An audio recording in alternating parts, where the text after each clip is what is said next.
my quick story is I met Jamie a long, long time ago at a camp, and they said, oh, this great woman's coming, and she's a golf pro. And I said, oh, that's cool. And then I saw her, and I met her, and I watched her, and I was blown away about how she moved her body and talked about how her golf influenced her Aikido, and her Aikido influenced her golf. And so I became rather interested in what she was doing, and I enjoyed that aspect, her classes at that camp a great deal. What really also impressed me is I found out she graduated 5'8" to Kappa from Stanford University, which is not exactly an easy thing to do. So not only is she physically acute, she's mentally right there. And that is also a wonderful aspect that she brings to Aikido. She founded the Women's Aikido School in San Francisco in 1980, board member of Aiki Extensions, and very closely working with Don Levine to get that movement going. Very impressive, training across borders, co-founder of the Middle East Aikido Project. And if I was going to give her a t-shirt, it would say, I think her motto, open minds, open hearts. I think that is her right there. That explains who she is. So I'm going to turn this class over to her. Jamie Sensei, onegai taimasu. Onegai shimasu. Thank you so much, Wendy Sensei. And thank you everybody for being here. We're having an awesome day, and we will just keep this rolling. So what I want to say is that after 45 years in Aikido, my joke is I started before I was born, right? You don't believe that, but anyways, that after all these years, I'm basically still studying Aiki and Do. And I, of course, is the love, the harmony, the unity, the oneness, the blend, the joining, the synchronizing, the coming together with a heart and empathy. So even for our enemies, that would be Aiki, the life energy of the universe, which isn't something abstract. It's this intangible thing is really quite tangible. It's in us, it's in our bodies, it's in everything we do touch. There is really only one life energy in the universe. You can ask the astrophysicists, not just the spiritualists, and they will affirm and confirm that. So that's key. And then there's Do. Do, of course, is the way, and the way I mentioned a little earlier, Do looks like do in English. So this is our practice. We really want to practice everything that we sort of preach. So I'm going to be going into our sources of power and how that works through our bodies, basically from the lower to the upper body, from our centers, how we're fueled by this universe. We're going to go into all of that, what I call the mechanics for the magic.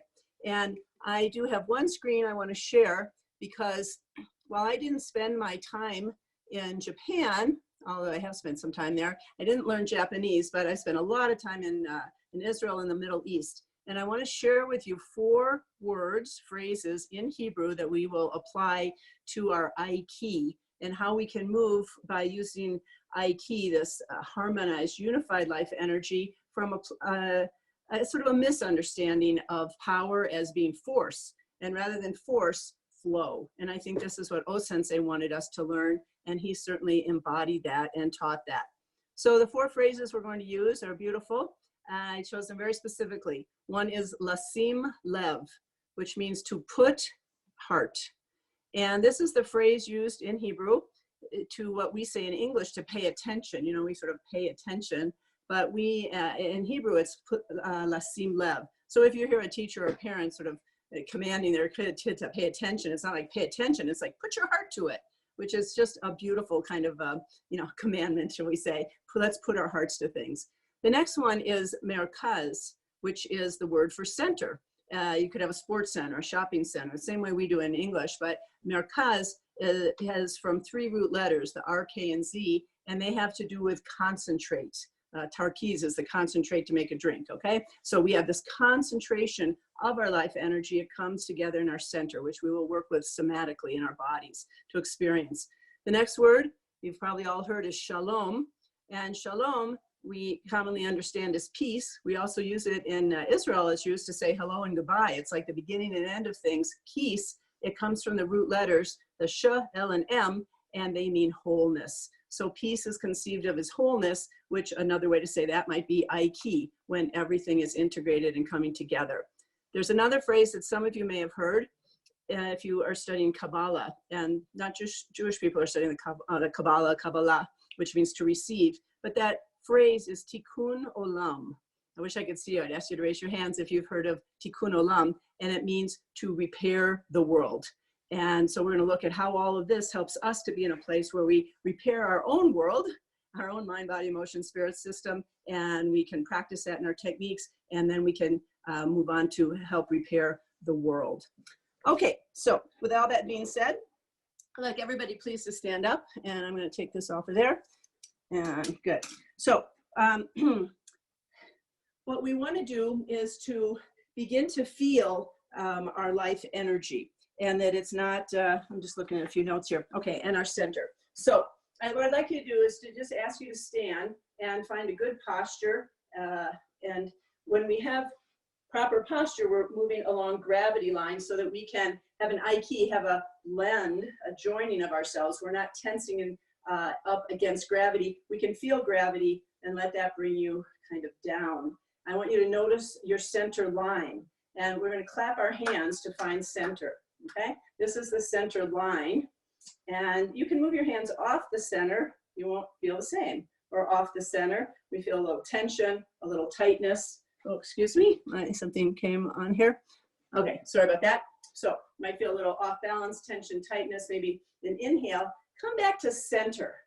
And I've done this with thousands of people around the world. Everybody can find center with zero training. It's like there really is an energy channel at the center, and we bring our left and right sides of our body together, even the left and right side hemispheres of our brain with their different qualities, and our lower and upper body. Everything kind of comes together at this center line. Once more, off and on. And when you get to center, there's a dropping, a lowering, a relaxing. See if you can feel that. So we have this center line. There's a center line right through the inside middle of your body and the back of your body. Get those all lined up. See if you can really feel that you are getting balanced and centered. Thumb in your belly button, bend your fingers down. That's of course where the knot ties in our obi, and we can feel our hara, our center point. Now what I'd like you to do is to raise your arms and spread your legs so that you're in this sort of position, and then feel the center column of your body. Now I want you to imagine that your arms and your legs and your center column, your torso, are not just body parts. They're like pipelines of energy, okay? You could go to the store and buy a pipe, like that, PVC pipe. And so we have this energy above. It comes in our body through our arms and bring it down, and the apex is at your center, your hara. Now feel the earth, and let the earth's energy come up through the pipelines of your legs, and it will also come together right here. So there's no accident. This is the center of gravity in our body. Buddha got enlightened in his belly. We always talk about our lower abdomen, and we want to fill that. So just kind of get heavy in your center, and now we're all what I call organized. All right, from this organized place, we can start to use our energy very well. Good. So we've got also what I want you to feel is that there is what we call heaven's descending energy. Energy comes down from above. So you might even close your eyes so you can feel the energy come down from above with gravity. It's flowing down, and it helps us get really nice and grounded, and let it fill your body. We want to be very present and full in our bodies, full of ki, of breath, of energy, which is also carrying our blood and our nutrients and our oxygenation, all that good stuff. Feel Earth's ascending energy. So it comes up from the earth, and just kind of switch your focus now so that you can feel the up energy from the earth. That makes me feel good. I feel it even come up through my neck, and it's bringing me up and kind of gets me lighter. It's a really nice feeling. And now, if you would, feel heaven's descending energy and earth's ascending energy all in one, and that they meet in your center. So that we want our hara, our center, our tantien, to be really full. They call it kikai, and not that I know Japanese that well, but kikai, this ocean of energy. And in this place, maybe you can feel a groundedness and a stability and a support in the lower body, and I start to feel energy extension, like there's flow through my arms and hands. So I hope you can feel that in a very somatic, physical kind of a way. Excellent. So with this feeling, let's just do a first technique. Let's imagine that we have somebody coming to grab Taino Henko. All right, so they come and they grab our wrist. Now, when they grab our wrist, we have a tendency, and see if you can just be honest with yourself, and our tendency is to kind of go like this. The first movement tends to be an up, right? We kind of go up, and you might feel a little tension. And then there's this, and then we got our biceps moving, and there's a little bit of force in there to make our movement. So that would be kind of force power. And notice that it takes us into our upper body. We get here. So let's start over. And boom, here comes uke. Big, strong grab on the wrist. And your first movement is to drop into your center. Drop into your legs and feet. As that happens, you feel that relaxation. You feel a flow start to happen. And you can connect your hand and center. Uke is just drawn into you. There's that blend with uke's energy. Their energy and their body's no different from yours. You don't have to pull and force them, stay in duality. We go in oneness, all of a sudden they fall into oneness. And we can turn our hips, swing our feet around, and we have this beautiful blend and extension. Let's do that one more time. Step forward with your foot and left foot, left hand. So feel the tendency to want to go like this to start with an up in the upper body. Let's come down here and turn. And here, foot goes first. We have lower body, upper body. Now I want to explore that a little bit more in terms of sources of power. Let's have everybody pretend that you're going to hit a home run, okay? And I'm going to switch to gallery view so I can see you and not just myself. Great, okay. So I want you to pretend you're going to hit a home run. How would you hit a very far baseball? Sorry if you don't play baseball, it's an American thing, but then study your movement. Where does a home run come from? Good, so hit a home run, yeah? Now we might think that that happens in the arms and hands, the bat and the ball. But if you'll notice, it really starts with the feet. Not only does it start with the feet, there's a down.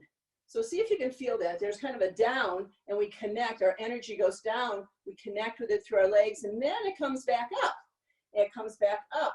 We lift our leg and set that down. Now I've created a base with the legs and feet. So there's a down to connect with all that energy. Bring it up through your body. Step. Create a base. Now you can push. There's power there in that back leg. And then that powers our hips and center to get involved. And there's an order. Shoulders, elbows, hands, bat, ball. Wow, home run. Let's make that a tennis forehand, okay? So a lot of people play tennis, every country, let's play tennis. And a forehand, if you notice, same pattern. Go down, back foot, lift the leg, create base, use the power of your hips and center, and then relaxed upper body, breath, lots of energy, power, okay? And let's just play basketball. We do that in lots of countries. So pretend you're going to do a free throw, all right? And notice that a free throw, if you just, try it without your body. Try it with just your hands, and your hands kind of rigid. That wouldn't feel so good. No power, no real direction, accuracy, consistency. We're going to go down. We go down, feel the energy come up through your body. You use your feet, knees, thighs, hips. We need our bodies, yeah? And then order.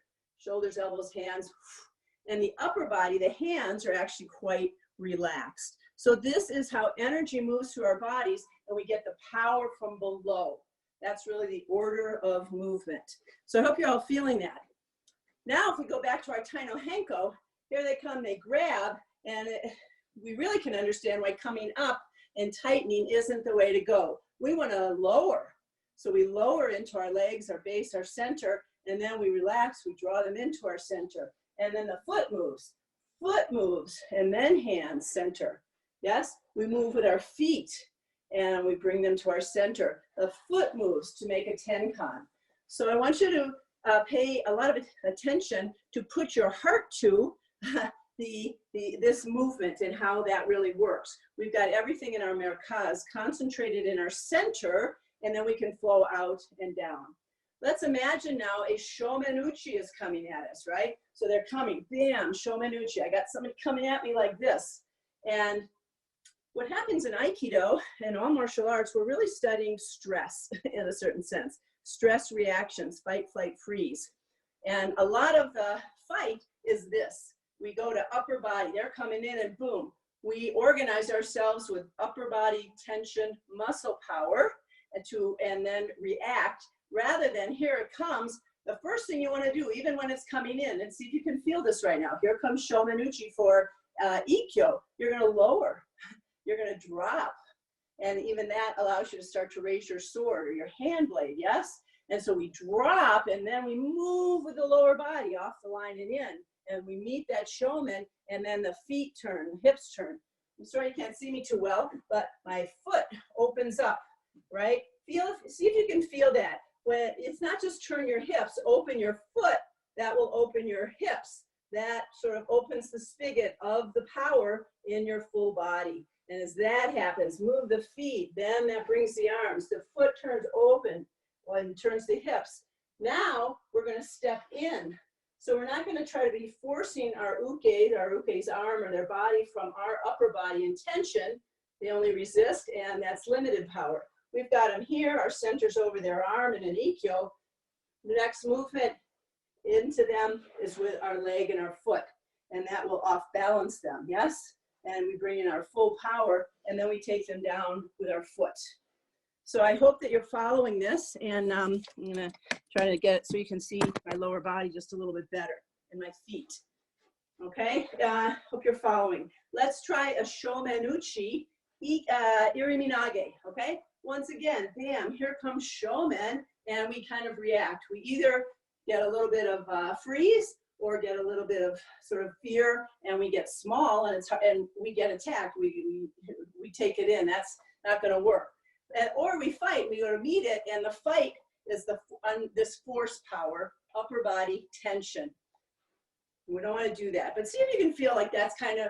Let's do it sort of the wrong way in a sense, the force upper body way. So many of us done it. I've done how many thousands of iriminages in my 45 years, and I hate to know how many I did, where it went up like this with upper body. I went in with my hand and my shoulder on their neck, and then went, tried to pull down here and push down here, go like this, and then come up and get stuck against the uke, right?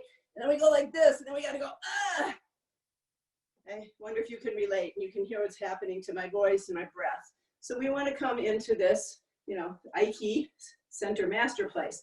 So here comes shomenuchi, and our response is to lower into our legs and center, and that allows us to raise our sword, raise our arm, yes? And then we can meet. So we come here, and even a little openness in the hips and the foot, right here, uke's there, and boom, they're already knocked off their balance. They're knocked off the center. As I open here, my whole center fills this space. This is my irimi space. And we bring, as Sam Sensei was saying, bring your full self into there. So see if you can feel that, and see your uke is already on the periphery. You're just totally taking the center. Now we move in with our lower body. So my step after this is enter, the irimi step, and hand goes onto their neck. And now we're not going to push and pull. We're just going to turn with the feet. And energy, breath, brings your uke down. And from here, we can kind of spiral them, almost like in a little washing machine. Yes? Yeah, there we go. And then to throw, again, we're going to step in. It's almost like every throw, every technique in Aikido, in a sense, is like a koshinage. We bring our foot and our hip in, and then we bring our upper body, as opposed to kind of getting stuck at upper body and trailing with our lower body. So the order is always lower to upper body. And I hope that's really making a lot of sense to you. So we're working from this place of concentrated energy in our center, being able to extend it through our breath and alignment, head, heart, power center. We keep that in our postural alignment, and we follow order of movement. So we're in this place of shalom, of integrated wholeness. Then we can have flow power, caring, peaceful power. We're going to talk now about the tikkun olam, the fixing ourselves part of it. I spend a lot of time in Israel, and I teach it. I visit a lot of dojos when I'm there, and I speak Hebrew. So I started to say, you know what? I want you all to imagine this. Let's say Yoko Manuchi Shionage is coming in. Okay, let's do that. And we step back and we go like this, and maybe you kind of tense and throw your arms out there, and you're trying to kind of go like this with your arms. Yes. And all of a sudden you're pulling and you're using force on your uke, trying to lift up and get underneath. So we'll let all that go. The tikkun, the fix, the repair of ourself is to find our center, our alignment, our relaxation, our breath, our flow, and to work from that place. So here comes Yoko Manuchi, and we're going to step back, and we're going to really feel our lower body and center, and then the arms come with a nice extension. We're going to open this I'm going to open my foot here. That's going to turn my hips and bring my hands in here. You can feel this center line. This is where you want your uke. Not here, like when we clapped our hands. They're right aligned with us. Then we can raise, step in, turn, always connected. And we're not going to pull our uke down. We're not pulling them. We're just lowering into our lower body and making a nice sword cut, letting the energy flow. So this is kind of quick, but I really can't emphasize to you enough the order of movement. And then we feel that our power starts to come through.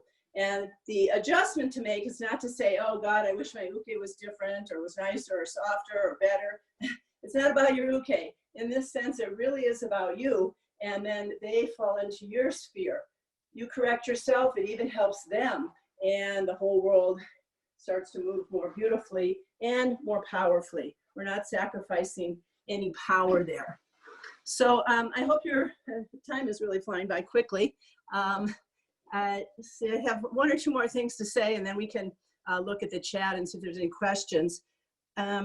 Something I wanted to mention is, yes, I am a golf pro, and golfers' big problem is they don't tend to follow that order of movement. They stand here like this, they get tense, they try to muscle it with their upper body, what we call kill it, then they kill themselves. A very violent, negative mental game. You know, you idiot, you jerk. And that doesn't really work so well. So sort of ki golf is to be centered, move in this nice lower to upper body order of movement. It's the way we build a building.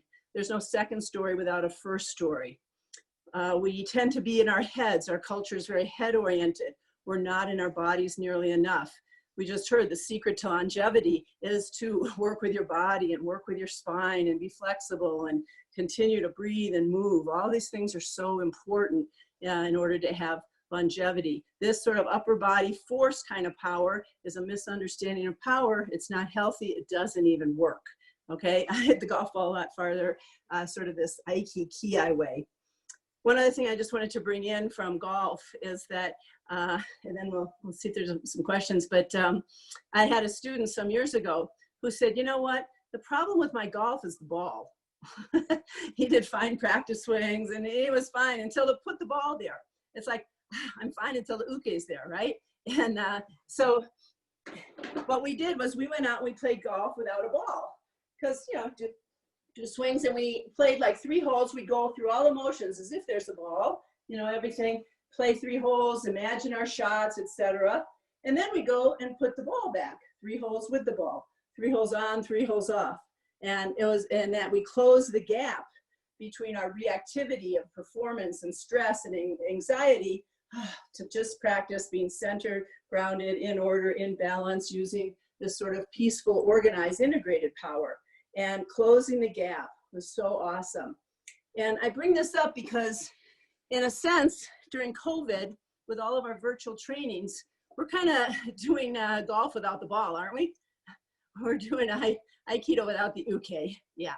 And it turns out, and I hope you're all experiencing, that this is a time when you're going inside. We don't get distracted, or we don't kind of get all enlightened. You know, you start class and you're all beautiful in meditation, then bam, you know, Shomanuchi, they come and attack you, or ski. We don't have that problem right now. In fact, we have a huge opportunity to actually feel this intangible thing of ki and make it tangible, make it real, not West Eastern, not New Agey, not la-di-da, but wow, whoa, I'm really feeling that. And this is really what Koichi Tohei Sensei in Ki Society, when he codified the 4 principles of ki, was, I think, trying to alert us to, right? Those 4 principles, if you know them, first is keep one point. First, keep your center, yes? Second, relax completely. And that's the opposite of tensing and reacting, stress reaction, and how that goes into our muscles. So keep one point, relax completely. The other one is extend ki. Wow, yes, extend ki. We tend to contract in fear and contract in anxiety and contract in defensiveness. This is all kind of somatic work to begin to look at, and it also has a lot of our psychology, our psychotherapy, you know, we get into this and wow, we start to free up a lot of energy that we didn't even realize we were holding. So that's that one, extend key, breathe, extend, open. And the fourth one is one that nobody ever heard of. And I don't even know how they thought of it. You probably know it. It's called wait underside.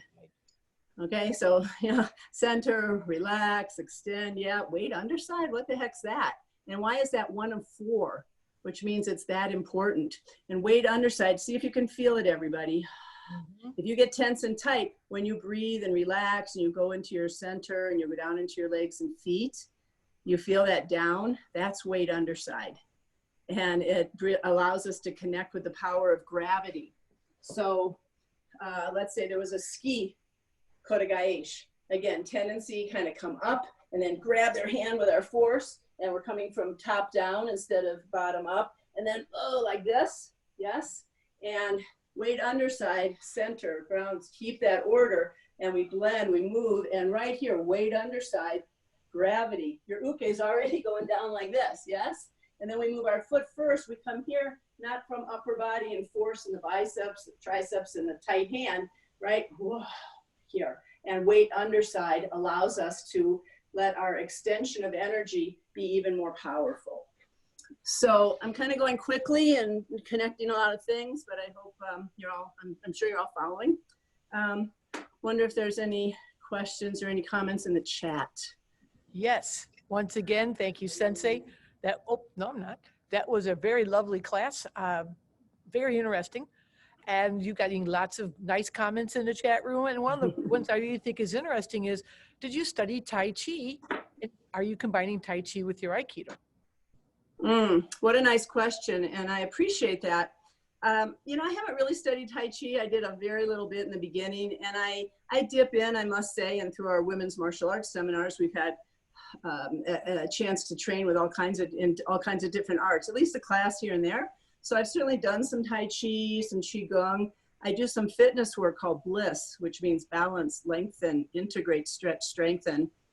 I'm teaching virtual classes every other week in Bliss, but I've kind of blended them all because I think we need all of this quality. And then when we get into flow, it looks kind of like Tai Chi, right? Tai Chi is very flowing. And it's this flow power. Varjan Shihan was talking about spine, having a flexible spine. Everybody kind of let your spine flex. You want to get kind of noodly. And we didn't really talk about this, but actually I'm a body worker. I meant to do this, but you can even stand or do it sitting. But your pelvis is a joint. Yes, see how mine's moving? And it will go sideways too. So your pelvis goes sideways and it goes forward and back, and it should move around like a belly dancer. All right, and I'm someone with back and hip problems, so this has helped an awful lot.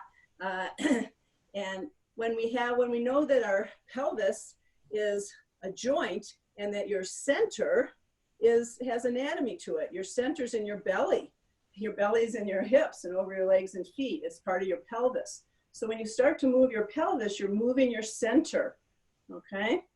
And then we start to get more like this, and then we can use our spine. We go through a lot of this in some of my Bliss Fitness classes and even in my Aikido classes. I think it's so important that we start to have waves.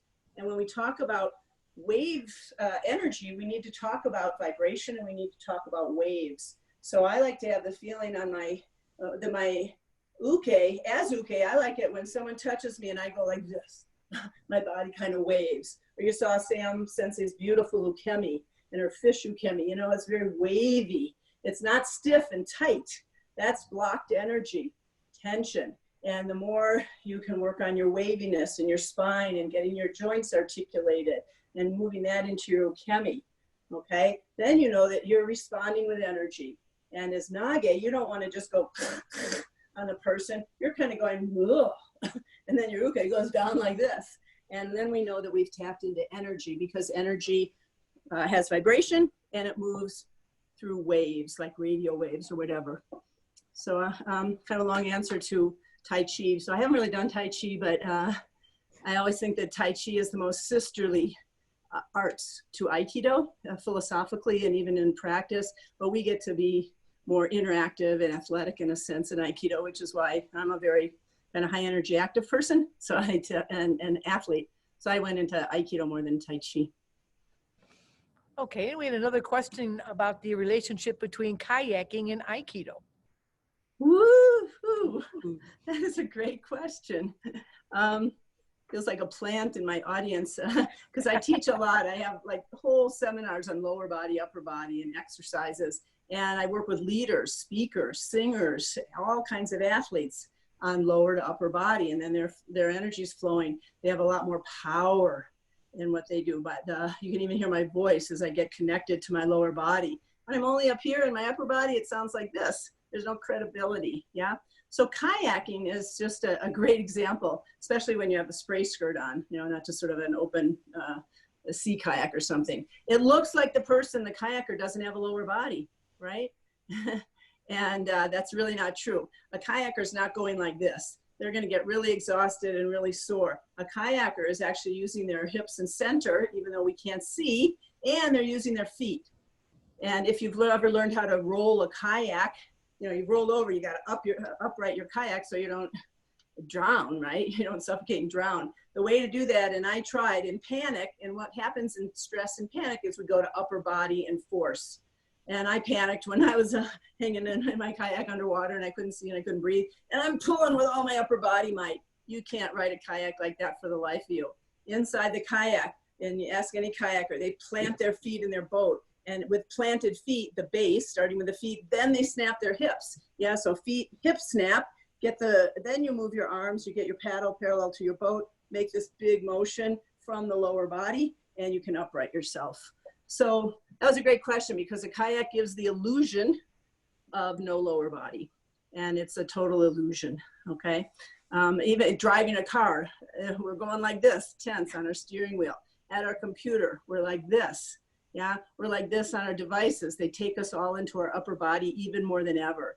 We want to be driving our car and remember, and you can switch in a second. We especially can as Aikidoists. We just make a shift of where we locate our energy. And you can do that with your mind. That's putting your heart there, putting your mind and heart and concentrating your energy and then moving it in that integrated Shalom order. We've made that tikkun. We fixed ourselves from this and we go here. And again, there's a relationship, and I'm excited that to almost tee up the Aikido and Race seminar and all the rest of our panels, excuse me, because it's about, you know, how do we shift and how do we make changes? How do we make good repairs of the world? And how does that, it begins with us, it doesn't end with us. But if you try to go out there, again, to fix the world without being in a good place here, that doesn't work so well either. There's that interplay. All right, if we have time for one more question. We were wondering about golf swinging and how the golf swing plane relates to Aikido, which I thought was an interesting question for you. These are such great questions. I feel like you're all reading my mind. So let me just say that I developed something called the golf katas. Oh, by the way, this is a putter. This is my completely centered putter. All the ball, it's all ball, right? I call it the heart of the cinnamon roll. And that putter, it's like click right into your center. Yep, boom. And then we make good centered contact. We're always wanting to make centered contact with our ukes or in a conversation. It doesn't really matter what it is. So when it comes to golf, I don't know if anybody knows Tom Reed Sensei. He's in Arcata, California, and he's the developer of Aikido Jitsu. I call him the Einstein of Aikido. If you ever get with him and you listen to him, oh my God, his mind is the Einstein of Aikido and planes and geometries and algorithms and everything.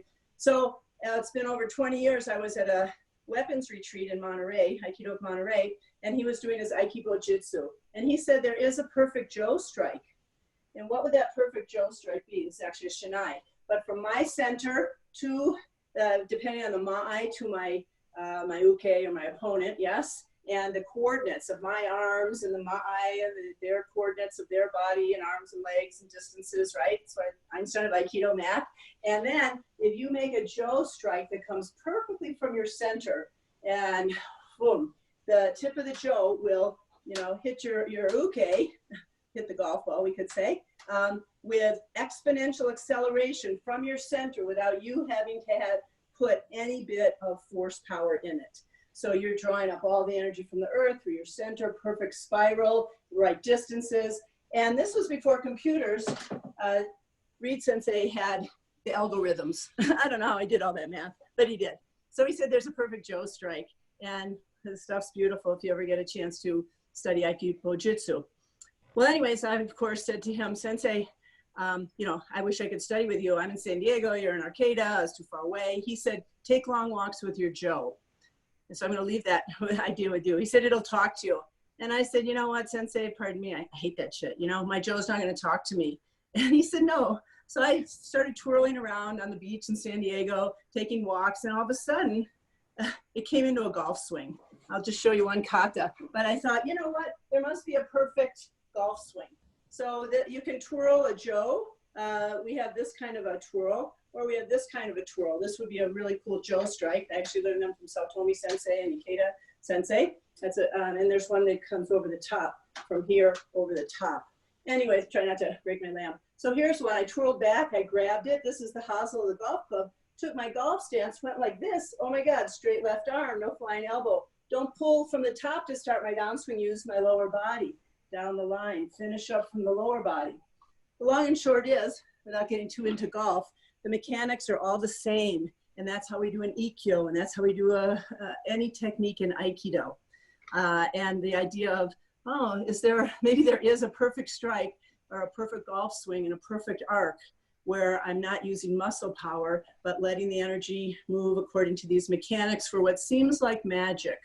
You know, Sensei did like magic. How did he do that? He certainly didn't hold his Joe out like this or go like this and say, you can't push me over. Boy, he was down here in his seatedness and in his center and his ground and his lower body, relaxed, fully united, full shalom, full wholeness, yes? Full heart, mind, body, breath, extension. And he was in this, like, used himself perfectly well, which is, I think, what we're trying to do, use ourselves very, very well. We have this, like, incredible power that we never even knew we had. We can tap into so much more. And it's what I like to call peaceful power, as opposed to that force power. Yeah. And then what we're doing in Aikido is studying all this. And, you know, when we stop or we get feedback, and you want to get inner feedback, especially now you're alone at home, that inner feedback of what kind of adjustments do I make? What kind of tikkunim, what kind of fixes, repairs do I make so that I'm in this united, peaceful power, extended place, receiving and extending, according to the 4 principles that Toi Sensei outlined of Ki. So I hope I'm kind of tying together a bunch of things for you. I'm probably talking kind of fast, but a short amount of time. Anything else? I think we're almost at time. Anything else? We've got it, Sensei. You answered those questions very thoroughly and completely. Thank you for that quick work on your feet. I believe we are out of time, so I would like to thank you very, very much for a most informative class. We got lots of good comments.